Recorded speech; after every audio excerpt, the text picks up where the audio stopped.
español, ¿alguien le puede traducir? Sí. ¿Sí? En inglés es very bad.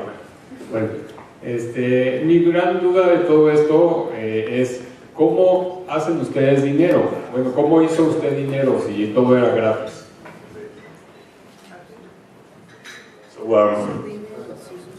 So WAZE is making money based on advertisement, right? So if you open up the app and you will see that there is some advertisement on top of the application. And if you stuck in traffic, then they will pop up and tells you that, okay, there is a coffee place 2 minutes off the road and so forth. And this is how WAZE is making money. So, ¿usted les cobraba a las diferentes compañías por anunciarse ahí?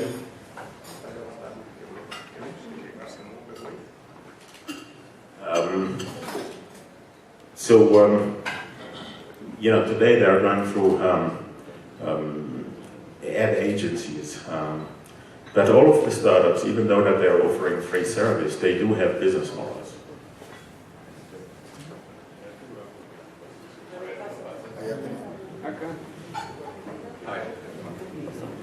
So that means that we will be stuck with advertising for the foreseeable future in order to use applications that won't be charged by, that people won't be charged to use. We'll be stuck with publicity. So we should make an app with publicity. So as a consumer app, there are only 3 options, right? Number 1, that you pay as a consumer. Number 2, that you get advertisement. Number 3, that we're going to use the data and sell the data to someone else. Which one do you prefer? Because the reality is that people don't like to pay.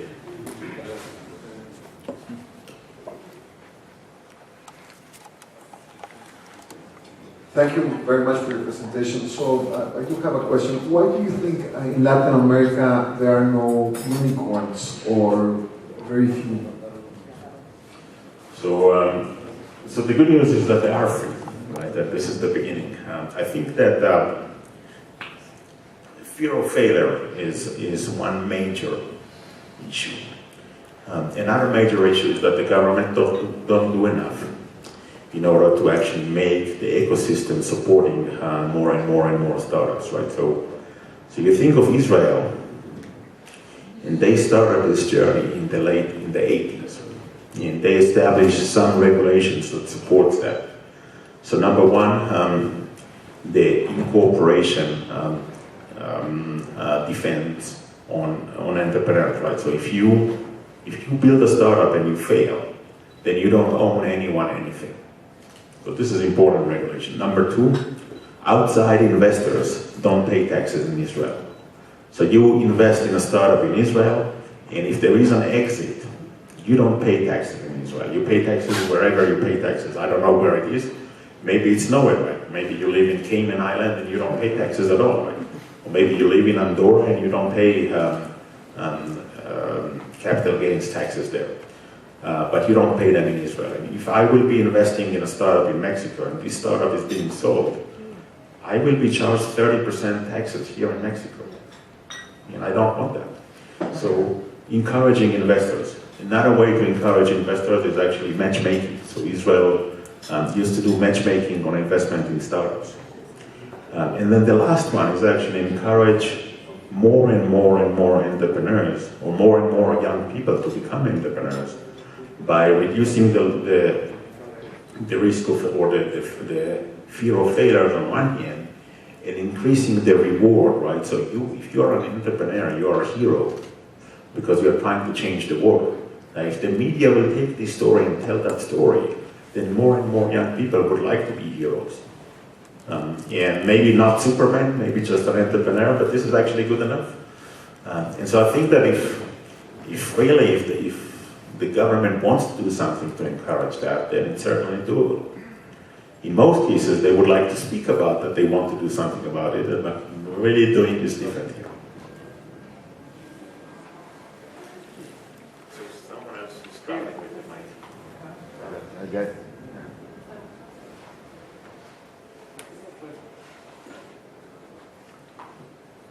So we spoke bit earlier, Uri. My name is Manuel, and I started TVF. It's a coding school here in Mexico City with Elias and Enrique, who are here. And my question is similar to the one that was asked before, but more on the skills side. Because obviously in Israel there is this ecosystem in which there is a lot of people with the right skills to start a company, a technology company. Here in Mexico, people are starting to come around that skills such as coding and programming are very important to be able to take advantage of the technology leverage that we can get from it. So I would ask you your opinion on this, like how can we fast forward this part of giving the right skills to people here so that more entrepreneurs can build great teams with local people? So that might be also an issue for the regulator to solve, right? So if there is a decision that we don't have enough engineers here or not enough software engineers in Mexico, then I would say you offer them tax discounts and you'll see how more people are going to study that, right? So there's always an incentive that you can create to change the trajectory. But in reality, here in Mexico, you can do something tomorrow morning. At the end of the day, the GDP per capita in Mexico is greater than most of the other countries in Latin America.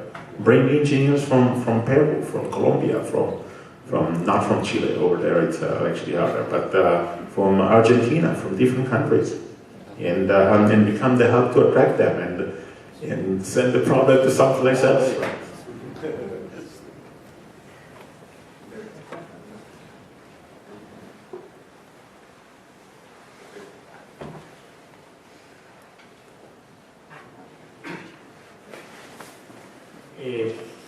Uri, going back to the question over there about the revenue flow of the companies, is that something that, is that one of the main considerations when you're thinking of the new app in the beginning, or is it more of a, as you go, you figure out how you're going to monetize the app?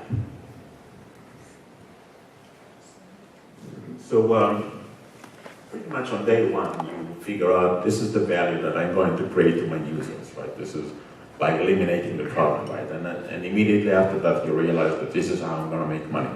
Now, it's very likely that both of them will change. And the business model do change often, right? Because you're looking for something that it's a journey by itself, right? You don't know exactly. So when we started WAZE, we thought that we're going to sell maps and traffic information. And by the way, if we would, that could have been a better business model. So just imagine that I can, or at the time, I could have come to the chief engineer of Mexico City municipality and tell them, okay, I know how long people are waiting to make a left turn in each and every traffic light in the city, every day of the week, every time of the day, right? So here's the data for you to buy. And they, if they would care, they would buy. And so the different business model that could have worked, but eventually we figure out that the best business model for us at WAZE is advertisement. Do you see the possibility, for instance, that Google at some point will start charging for premium service on the app, or is it something that's still the out of the... So Google, their model, and you know, one of the greatest things about Google is that they're always looking to create value to consumers, and it's always free, right? So it's part of their DNA, and this is amazing DNA, right? So I don't see that happens, but what if they will change their mind? They might.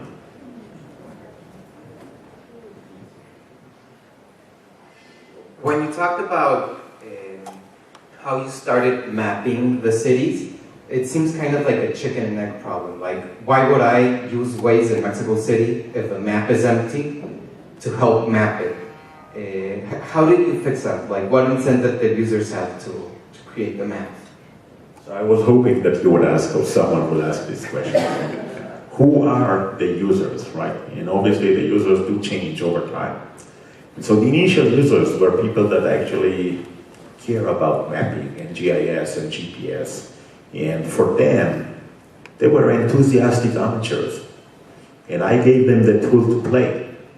And so nearly, when you start to think about the users, you need to also start about, so who are the innovators of whatever I'm building, and who are the early adopters, and who are the early majority. And we are usually the early majority people in most cases, right? But if you will speak about something that is actually my hobby, then I am enthusiastic, and I am an evangelist, and I would be not just the early adopters, I would be the innovator, and I would behave differently. And so the heavy lifting that was done by the early users was actually then carried on for the rest of the gliders. Now, in addition, we made a lot of efforts to keep everyone using the system, and part of it is that we built in gamification, right? So you drive places and you get points, and so you do get points when you use WAZE. Anyone here knows how many points do they have? So most of us don't care about it today, but at the time people did care, or some of the people did care. And we, you know, if you drove someplace and you got a route that didn't make sense, then you will get a message from the system that tells you, okay, we know that this route sucks, but it's actually improving, and we would recommend to try that tomorrow.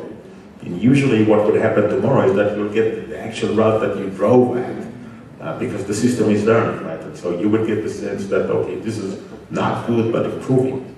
And all we needed to do is keep you to use the service a little bit longer, to create a little bit more value for the rest of the drivers.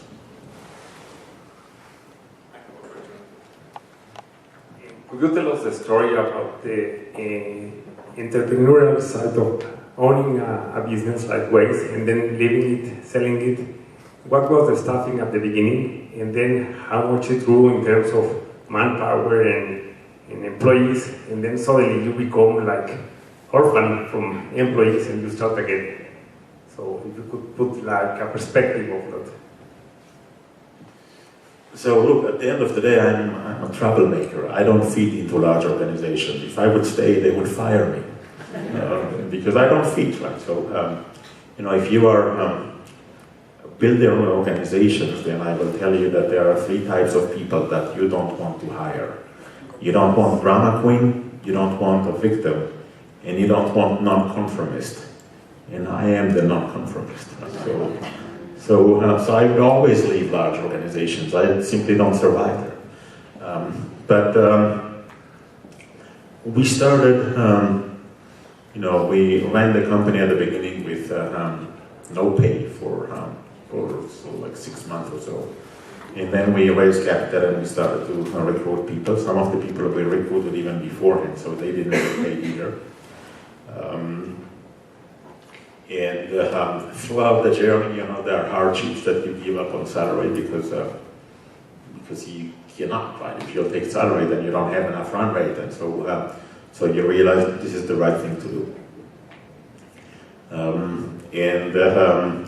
And when the company was sold, there were 107 people on the company, and 4 people left. 103 stayed with Google. And today there are maybe 300 people there. But in general, you know, all of my startups, they start with no pay. And this is important, right? Because we need to build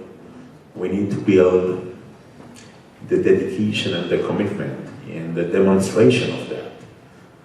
And I even tell the CEO, look, I want you to hire people with no pay. And if the CEO is unable to hire them based on the vision and the leadership and the promise, then the CEO is not going to be able to raise capital either.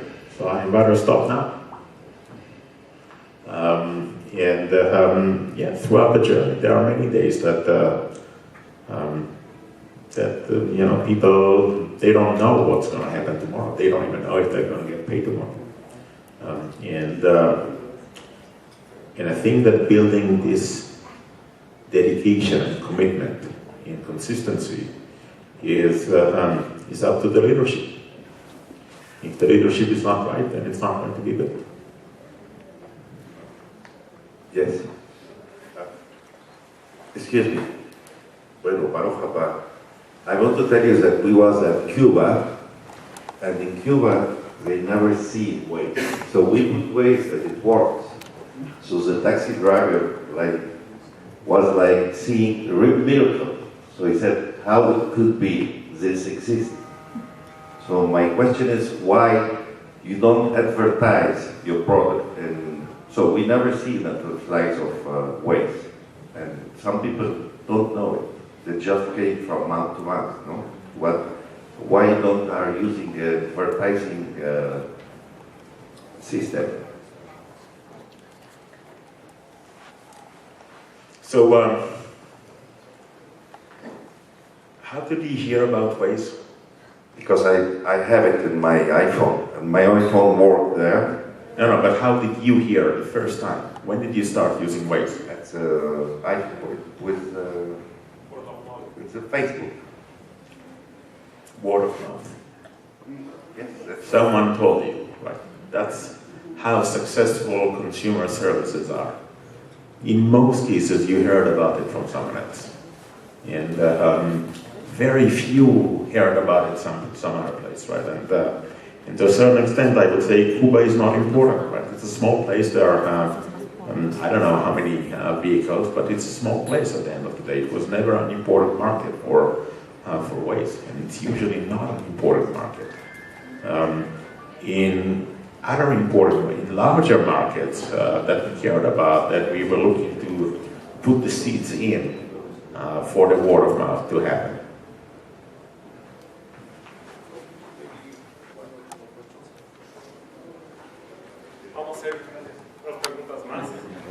Hey, I'm one of the proud members of the Tel Aviv University volunteers in Mexico, and I also co-founded the coding school Manuel was telling you about. So I clearly love and hate the educational problem, because in Mexico education sucks basically.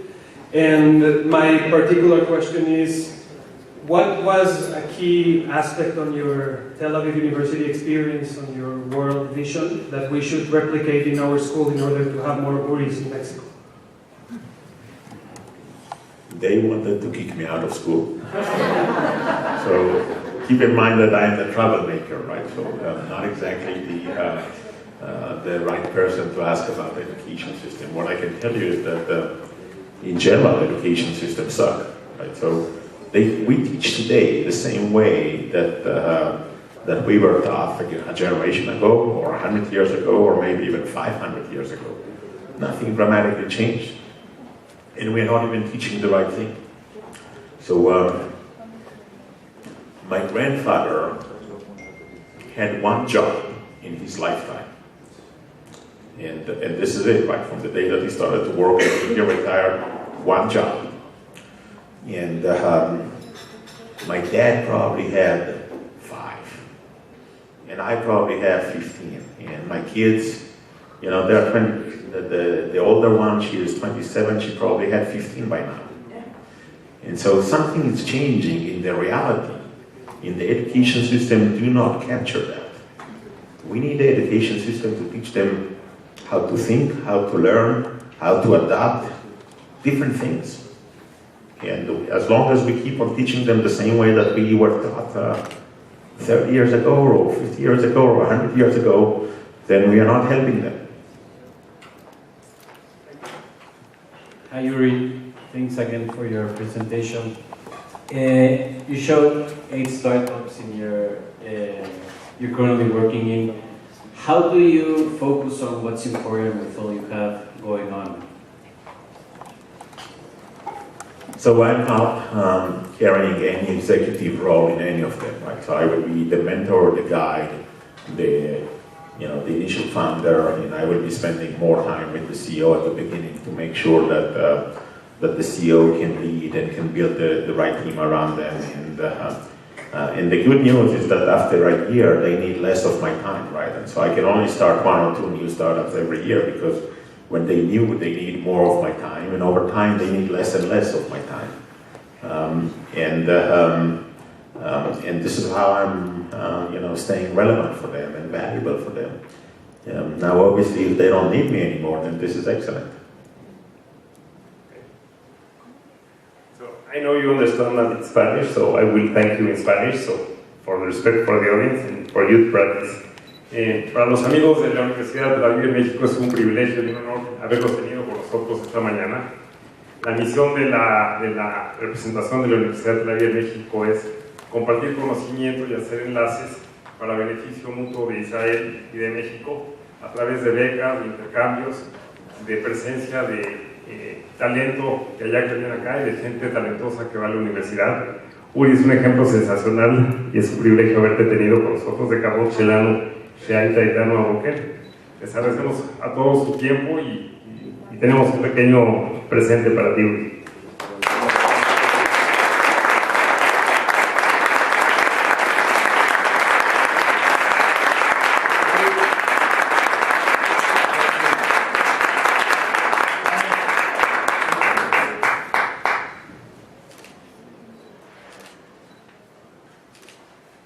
Muchísimas gracias. Gracias, Uri. Claro,